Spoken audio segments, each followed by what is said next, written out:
ఎడారిలో ఎప్పుడైనా 4 చినుకులు పడ్డమే ఒక విశేషమైతే వర్షం నాన్ స్టాప్ గా కుమ్మేసింది. వరద ఉప్పెనలా ముంచెత్తేసింది. దుబాయ్తో పాటుగా పలు దేశాల్లో హై అలర్ట్ ప్రకటించాల్సి వచ్చింది. అత్యవసరమైతే తప్ప గడప దాటొద్దు అంటూ హెచ్చరికలు చేయాల్సి వచ్చింది. వడగళ్లతో పాటుగా కురిసిన హిమపాతంతో ఎడారి దేశాలు వణికిపోయాయి. ఎప్పుడు టూరిస్టులతో కళకళ్లాడిపోయే రోడ్లు నడుంలోతు నీటిలో మునిగిపోయాయి. చినుకు పడితే బాగుంటుంది అనుకునే ఎడారి దేశాలు ఇప్పుడు కునుకు కరువైపోతోంది. వాగుల్లా దుబాయ్ రోడ్లు, అబుదాబిలో నడుంలోతు నీళ్లు, ఎడారి దేశాల్లో కుంభవృష్టి, ఎండ మాడగొట్టే ఎడారి దేశాలను వర్షాలు ముంచేస్తున్నాయి. యుఏఈ, ఖతార్లో భారీ వర్షాలతో దుబాయ్, అబుదాబి నగరాలు నీట మునిగాయి. కొన్ని గంటల వ్యవధిలోనే ఆకాశానికి చిల్లు పడ్డట్లు వర్షం పడింది. ఏడాదికి సరిపడా వర్షం ఒకే రోజు కురవడంతో జనజీవనం స్తంభించింది. రస్సల్ ఖైమాలో గోడకూలి 27 ఏళ్ల భారతీయ యువకుడు ప్రాణాలు కోల్పోయాడు. భారీ వర్షాలతో రోడ్లు, ఎయిర్పోర్ట్లు చెరువులు తలపిస్తున్నాయి. దుబాయ్ ఇంటర్నేషనల్ ఎయిర్పోర్ట్లో విమానాల రాకపోకలు నిలిచిపోవడంతో వేల మంది ప్రయాణికులు ఇబ్బందులు పడ్డారు.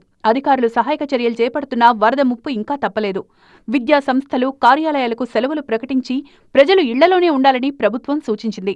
దుబాయ్లో విలాసవంతమైన భవనాలు, మాల్స్, రోడ్ల మీద కార్లు నీళ్లలో కొట్టుకుపోతోన్న దృశ్యాలు సోషల్ మీడియాలో వైరల్ అవుతున్నాయి.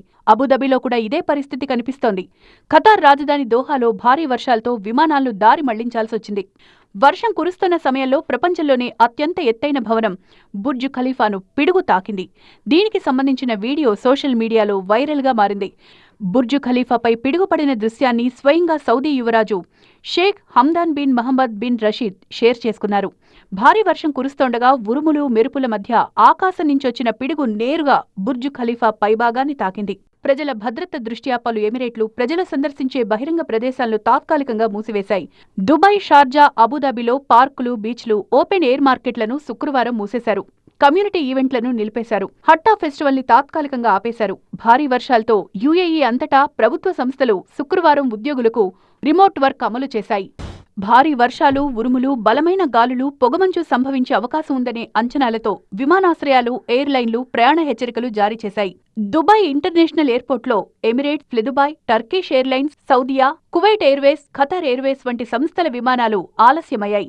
దుబాయ్, షార్జా, అజ్మాన్ మధ్య నడిచే ఇంటర్సిటీ బస్సు సర్వీసులను కూడా తాత్కాలికంగా రద్దు చేశారు. ఆదివారం వరకు భారీ వర్షాలు కురిసే అవకాశముందని వాతావరణ శాఖ అధికారులు అలర్ట్ ఇచ్చారు. గతేడాది ఏప్రిల్లో కూడా దుబాయ్లో భారీ వర్షాలు కురిశాయి. ఆ సమయంలో కేవలం 24 గంటల్లోనే 250 మిల్లీమీటర్ల వర్షం నమోదై 75 ఏళ్ల రికార్డును తుడిచిపెట్టేసింది. ఎడారి ప్రాంతాల్లో ఇలాంటి విపత్తులు సంభవించడం భవిష్యత్తులో పెను ముప్పుకు సంకేతమని నిపుణులు హెచ్చరిస్తున్నారు. ప్రకృతిలో వస్తున్న మార్పులను గమనించి తగిన జాగ్రత్తలు తీసుకోకపోతే ఇలాంటి విపత్తులు తరచూ సంభవిస్తాయని హెచ్చరిస్తున్నారు.